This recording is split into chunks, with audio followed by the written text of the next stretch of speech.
గురుర్బ్రహ్మ గురుర్విష్ణు గురుర్దేవో మహేశ్వరః గురుస్సాక్షాత్ పరం బ్రహ్మ తస్మై శ్రీ గురవే నమః.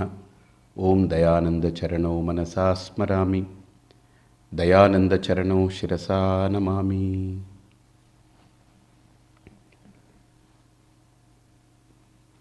మన ఆహార విధానంలోనే ఒక అద్భుతమైనటువంటి ప్రక్రియ, ఒక వైవిధ్యమైన ప్రక్రియ. కాలానుగుణమైన ఆహారము, ప్రాంతాలకి అనుగుణమైనటువంటి ఆహారము. అలాగే మనం గతంలో కూడా చూసాం, 3 కాలాలు మనకు ఈ భారతదేశంలో కలకాలము సాగేటువంటి ఒక కాల ప్రవాహం.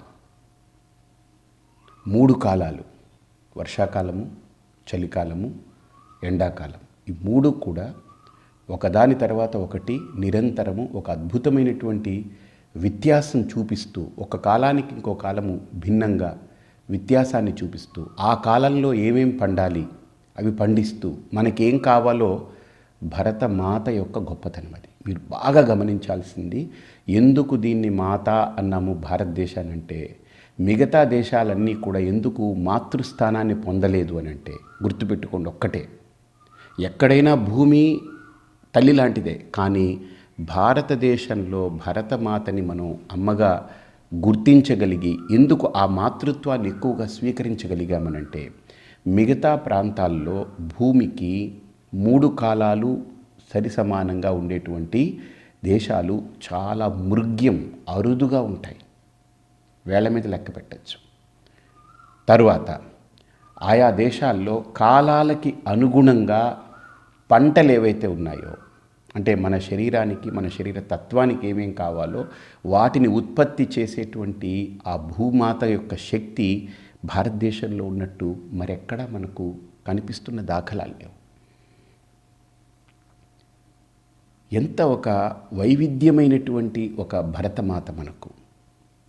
అలాంటి ఇక్కడ మన భారతీయ తత్వశాస్త్రజ్ఞులు, వాళ్ళు తత్వజ్ఞులు ఎంత పరిశోధన చేసి మనకు అన్నీ విభజన చేసి ఇచ్చారు. మనం ఈరోజు దాన్ని వెతుక్కో అక్కర్లేదు. మళ్ళీ మొదలుపెట్టి మనమే మళ్ళీ పరిశోధన చేసుకుని ఇవన్నీ జీవితాలు పోతాయి ఎక్కడికో. కాబట్టి మనకు ఇంత అమూల్యమైన సంపదని మన తత్వజ్ఞులు గుర్తించారు, మనకు అందించారు. అదే వారసత్వం అనేది. వారసత్వం అంటే నేను నా కొడుక్కి ఎంత డబ్బిస్తాను, నా కొడుక్కి ఎన్ని బంగ్లాలు ఇస్తాను, ఇది కాదండి వారసత్వం. వారసత్వం ఏంటనంటే, నా కొడుక్కి ఈ విలువలని, ఇన్ని విలువలని వాడిలో నేను పాదుకొల్పగలిగాను. ఈ భారతీయ నాగరిక విలువలని వాడిలో నేను పాదుకొల్పగలిగానా లేదా? అద్భుతం అండి. ఇలాంటి ఒక విధానంలో ఆహారం అనేటువంటిది ఒక ప్రాథమికమైనటువంటి అంశంగా మనం చెప్పుకోవడం జరిగింది. ఆ ఆహార విషయంలో, ఆహారము మనం లోపలికి తీసుకునేటువంటి ఆహారము ఒక శక్తిగా మారుతుంది. మొట్టమొదట బాగా గమనించండి. ఆ శక్తి భౌతిక శక్తిగా మనకు మాంసము, రక్తము, మజ్జ, మేధ, అస్థి, ధాతువు ఇలాగ మారేవన్నీ కూడా ఈ 7 ధాతువులుగా ఆ శక్తి భౌతిక రూపాన్ని పొందుతుంది. భౌతిక దేహానికి ఆ శక్తి భౌతిక రూపంతో అది వ్యక్తమవుతుంది ఆ శక్తి. అలాగే సూక్ష్మ రూపంలో కూడా ఆ శక్తి వ్యక్తమవుతుంది. ఎలాగానంటే, మన ఆలోచనలు, మన యొక్క బుద్ధి కుశలత, బుద్ధి స్వీకరించేటువంటి ఆ షార్ప్నెస్, ఇవన్నీ ఆహారాన్ని బేస్ చేసే నడుస్తూ ఉంటాయి. బాగా గమనించండి. ఉదాహరణకి, ఒక ఉపనిషత్తులోనే ఈ కథ ఉంది, ఈ చిన్న అంటే ఎక్స్ప్లెనేషన్ ఉంది. ఒకడొచ్చి, లేదు నా శరీరంలో నాకు శక్తి ఉంది, నేను ఈ దేవుడి గురించి తెలుసుకోవాలనుకుంటున్నాను. నాకు ఈ శరీరంలో ఈ శక్తి కానీ, నేను దేవుడి గురించి తెలుసుకోవాలనుకునేటువంటి ఆ దివ్యత్వం కానీ అసలు ఏంటి, వీటన్నిటి వెనక ఏంటి కారణం? అదీహి భగవో బ్రహ్మేతి తగుంహోవాచ తపసా బ్రహ్మ విజిజ్ఞాసస్వ. అంటే ఆ గురువు దగ్గరికి వెళ్ళి నేను ఆ దివ్యత్వాన్ని పొందాలనుకుంటున్నాను. నా శరీరంలో భౌతిక శక్తి ఉంది, నా లోపల మానసిక శక్తి ఉంది, ఇవన్నీ ఉన్నాయి. కానీ వీటన్నిటికీ అసలు కీలకమైంది, మూలమైంది ఏమిటో నేను తెలుసుకోవాలనుకుంటున్నాను. అంటే గురువు అన్నారు, నువ్వు తెలుసుకోవడం అని అంటే ఏదో కళ్ళతో చూసి తెలుసుకోవడము, లేకపోతే చెవులతో విని తెలుసుకోవడము కాదురా బాబు. ఎందుకని? చక్షుషః చక్షు, శ్రోత్రస్య శ్రోత్రం. కంటికి బయట కనిపించే ప్రపంచాలు కనపడతాయేమో, కానీ నువ్వు సూక్ష్మమైనటువంటి దాన్ని నువ్వు అంతర్ముఖుడవైతేనే అది నువ్వు పొందొచ్చు. కాబట్టి చెవులకి బయట శబ్దాలు వినపడతాయే కానీ లోపల నీ యొక్క స్వరూపాన్ని గ్రహించగలిగే ఆ ఘ్రాణశక్తి లేదు. కాబట్టి ఇక్కడ ఒక ఏదైతే లోపల నేను అని అంటున్నామో వాడు అంతర్ముఖుడు అయితేనే మానవత్వం నుండి దివ్యత్వం దిశగా ప్రయాణం సాగుతుంది. బాగా గమనించండి. ఒకవేళ అంతర్ముఖత కాకుండా బహిర్ముఖమైతే మానవత్వం నుండి బయటికి, బాగా గమనించండి, అయితే మన యొక్క రజోగుణంతో ఒక దైన్యత్వంలోకి వెళ్తాము, అంటే రాక్షసత్వంలోకి వెళ్తాము. లేదా తమో గుణంతో పశుత్వంలోకి వెళ్తాము. లేదా సత్వగుణంతో సాధుత్వంలోకి వెళ్తాము. సత్వగుణ ప్రధానమైతే సాధుత్వంలోకి వెళ్తాము. రజోగుణ ప్రధానమైతే రాక్షసత్వంతో వెళ్తాము. తమోగుణ ప్రధానమైతే పశుత్వంలోకి వెళ్తాము. బట్ మానవత్వం అనేది ఒక కొలబద్ద, అది ఒక గడప లాంటిది. ఈ గడప నుండి బయటికి వెళితే ఈ మూడు గుణాలు అంటుతాయి. కాబట్టి సత్వగుణం ప్రధానంగా ఆ వ్యక్తి బయటికి వెళ్ళేటప్పుడు సాధుత్వంతో ప్రవర్తిస్తాడు. అలాగే రజోగుణ ప్రధానంగా ఆ వ్యక్తి కనుక ఉంటే అతను రాక్షసత్వము, కొద్దిగా రాజసత్వంతో ప్రవర్తిస్తాడు. అదే తమోగుణ ప్రధానంగా కనుక ఆ వ్యక్తి ప్రయాణం చేస్తుంటే పశుత్వము, జడత్వంతో ప్రవర్తిస్తుంటాడు. అదే మానవత్వాన్ని కొలబద్దగా పెట్టుకొని అంతర్ముఖమైనప్పుడు దివ్యత్వం దిశగా వాడి ప్రయాణం సాగుతుంది. ఆ అంతర్ముఖ ప్రయాణం ఇది. అతను గురువుని అడిగినప్పుడు గురువు చాలా స్పష్టంగా చెప్తూ, నువ్వు తపసా బ్రహ్మ విజిజ్ఞాసస్వ, ఒక తపస్సు ద్వారా మాత్రమే నువ్వు ఆ దివ్యత్వాన్ని, ఆ పరమోత్కృష్టమైనటువంటి ఆ దివ్య తత్వాన్ని నువ్వు పొందగలవు. వితౌట్ తపస్, వితౌట్ పెనాన్స్ నువ్వు అది పొందలేవు.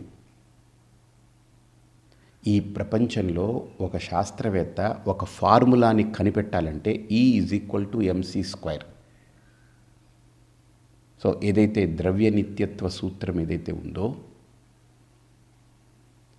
ఏదైతే మనకు ఐన్స్టీన్ ఈ ఫార్ములాని మన ప్రపంచానికి అందించారో, ఈ జగత్తుకి, ఆ ఫార్ములా వెనక ఆయన వస్తువుల్ని చూడలేదండి. వస్తువులని కూడా తొలుచుకుంటూ లోపలికి వెళ్ళి వాస్తవికతను కనిపెట్టే ప్రయత్నం చేశారు. అప్పుడు ఆయనకి E=mc² అనేటువంటి సూత్రం, ఫార్ములా బయటకు వచ్చింది. అలాగే ఇక్కడ కూడా మనకు ఉపనిషత్తులు కానీ మన భారతీయ తత్వజ్ఞులు కానీ ఏమంటున్నారనంటే, నువ్వు అంతర్ముఖ ప్రయాణం అవ్వాలన్నప్పుడు ఒక తపస్సు జరగాలి లోపల. ఆ తపస్సుతో నువ్వు లోపలికి వెళ్ళాలి. మరి ఆ తపస్సుతో లోపలికి వెళ్ళాలంటే నీకు ప్రాథమికమైనటువంటి అంశాల పట్ల అవగాహన ఉండాలిగా. అందుకు మొట్టమొదటి అంశం అన్నం బ్రహ్మే దివ్యజానాత్, అన్నాధ్యేవ కల్విమాని భూతాని జాయంతే, అన్నే నజాతాని జీవంతి, అన్నం ప్రయంత్యభిషం విశంతీతి. ఆయన ఎంత స్పష్టంగా ఆ శిష్యుడు తపస్సు చేసి గురువు దగ్గరకు వస్తాడు. అన్నమే ఆ దివ్యత్వానికి ప్రతిరూపంగా నేను భావిస్తున్నాను. అన్నం లేకపోతే ఈ సృష్టి లేదు, అన్నం లేకపోతే ఇది ఏదీ లేదు అని అంటాడు. ఎందుకు అని అంటే, అన్నము తినడం మానేస్తే మొదటి రోజు మన శక్తి కొంత పడుతుంది, రెండో రోజు ఇంకా పడుతుంది, మూడో రోజు తగ్గుతుంది. ఇలా 10 రోజులు మానేస్తే మనిషి లేవడం కాదు కదా, కళ్ళు తెరిచి చూడడానికి కూడా శక్తి తరుగుదల మొదలవుతుంటుంది. ఎందుకనంటే మనం అన్నగత ప్రాణులం, అన్నం నుంచి మనం పుట్టాం కాబట్టి అది మనకు సోర్స్. కాబట్టి సోర్స్ని పక్కకు పెడితే చూడండి, ఇంకా కోర్స్ ఉండదు అక్కడ, రెగ్యులర్ కోర్స్ ఉండదు. సోర్స్ని మనం కనుక పక్కన పెడదామనుకుంటే ఇక రెగ్యులర్ కోర్స్ ఉండదు. ఆ రెగ్యులర్ కోర్స్ నడవాలి అని అంటే మన సోర్స్ని మనం వదిలిపెట్టుకోకూడదు. అలాగనే అది మనకు సోర్స్ కదా అని దాన్నే మనం ఓ పెద్ద దీని కింద మనం పిండి మర ఆడించినట్టు ఆడిస్తూ ఉన్నామనంటే అది గుర్తుపెట్టుకుంటే అది బాడీ సార్స్ వచ్చినట్టు మొత్తం అంతా ఏదో తగులుకుంటుంది దేహానికి. వ్యాధిగ్రస్తం కళేవరం, అన్ని రకాల జబ్బులకి నిలయంగా మారుస్తుంది అది. దాన్ని జాగ్రత్తగా హ్యాండిల్ చేయాలి. కాబట్టి ఈ ఆహారం ఏదైతే ఉందో, అన్నం ఏదైతే ఉందో, భోజనం ఏదైతే ఉందో, మనం తీసుకునేటువంటి ఆహారము శక్తిగా ముందు కన్వర్ట్ అవుతుంది, ఒక ఎనర్జీగా కన్వర్ట్ అవుతుంది.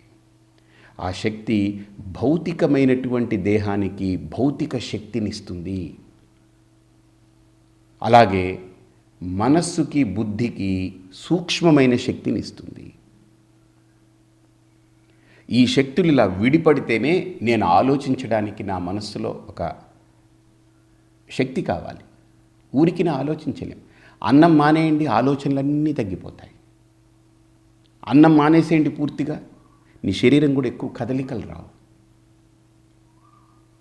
శరీరం మొత్తం ఉన్నదంతా కూడా డ్రైన్ అవుట్ అవుతుంది. లోపల మనం ఏదంటే ఎఫ్డీలు చేసి పెట్టుకున్నాం కదా, ఫిక్స్డ్ డిపాజిట్ లాగా ఫుడ్ డిపాజిట్ చేసి పెట్టుకున్నాను లోపల. బ్యాంకులో వేస్తే ఎఫ్డి అంటాము, బాడీలో వేస్తే అది కూడా ఎఫ్డిఏ, ఫుడ్ డిపాజిట్. రకరకాలుగా దాన్ని డిపాజిట్ చేసి పెట్టుకున్నాం, రకరకాల రూపాల్లో, ఒక్కొక్క షేపులో, ఒక్కొక్క అవయవాల దగ్గర దాన్ని, ఒక్కొక్క పోర్షన్ దగ్గర దాన్ని దాచిపెట్టాం.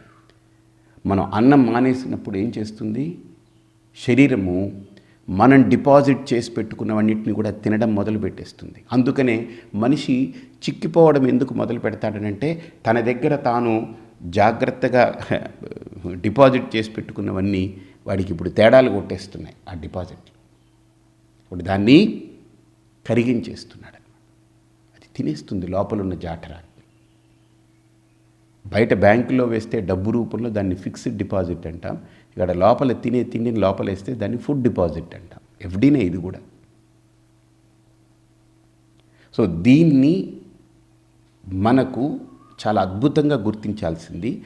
ఆహారము లేకపోతే మనం బ్రతకడం చాలా కష్టం. ఆహారం మీదనే ఆధారపడితే మన బ్రతుకు చాలా భారమవుతుంది. అక్కడేమో కష్టం, ఇక్కడేమో భారం. అందుకని ఆహారాన్ని ఎలా తీసుకోవాలి, శరీరానికి కావలసినటువంటి శక్తినివ్వాలి. అందుకే మనం డిసైడ్ చేసుకోవాలి. అలాగనే మనస్సుకి బుద్ధికి కావలసినటువంటి శక్తి కావాలి.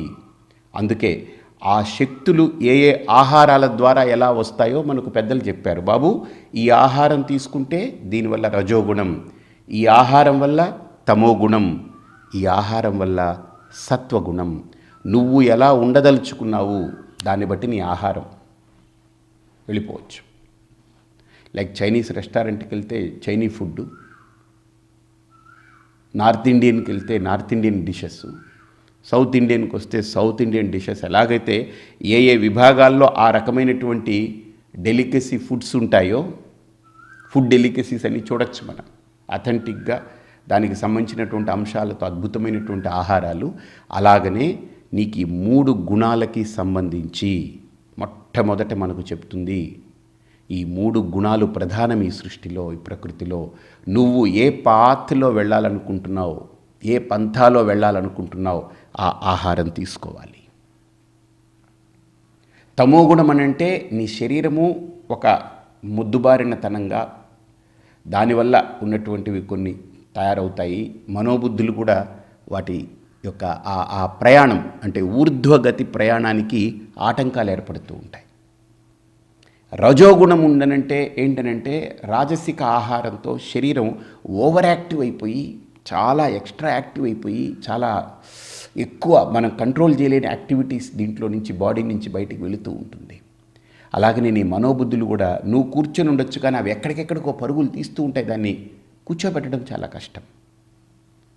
సాత్విక ఆహారంతో శరీరానికి శక్తి ఉంటుంది, మనోబుద్ధుల దగ్గర యుక్తి ఉంటుంది. ఈ శక్తి యుక్తి కలిస్తే ఖచ్చితంగా ఆ వ్యక్తి ఎవరైతే ఆ ముక్తిని కోరుకుంటున్నారో, ముక్తి అని అంటే ఏంటనంటే గుర్తుపెట్టుకోండి, ముక్తి అని అంటే అదేదో పైనుంచి వచ్చి ఊడిపడిపోయే పండు కాదు. ముక్తి అని అంటే గుర్తుపెట్టుకోండి, నా లోపల ఏర్పరచుకున్నటువంటి అన్ని వలయాలు, బంధనాలు వాటన్నిటి నుంచి మనిషి ఎదుగుతాడు, బయటపడతాడు. ఒక్కసారి గుర్తుపెట్టుకోండి, ఆధ్యాత్మిక సాధనలో ఇది సాధకుడికి ఒక అద్భుతమైన అనుభూతినిస్తుంది. లోపల కనుక ఎవరైతే విధిన్ తాను ఏర్పరచుకున్నటువంటి వలయాలు, ఈ బంధనాలు వీటి నుంచి ఒక సాధకుడు కనుక ఎదిగి బయటకు వస్తే ఈ ప్రపంచంతో ఆడుకోవచ్చండి. మనం దాంట్లో ఇరుక్కుంటే ప్రపంచం మనతో ఆడుకుంటుంటుంది. ఇది మనల్ని వాడుకుంటుంది, మనతో ఆడుకుంటుంది.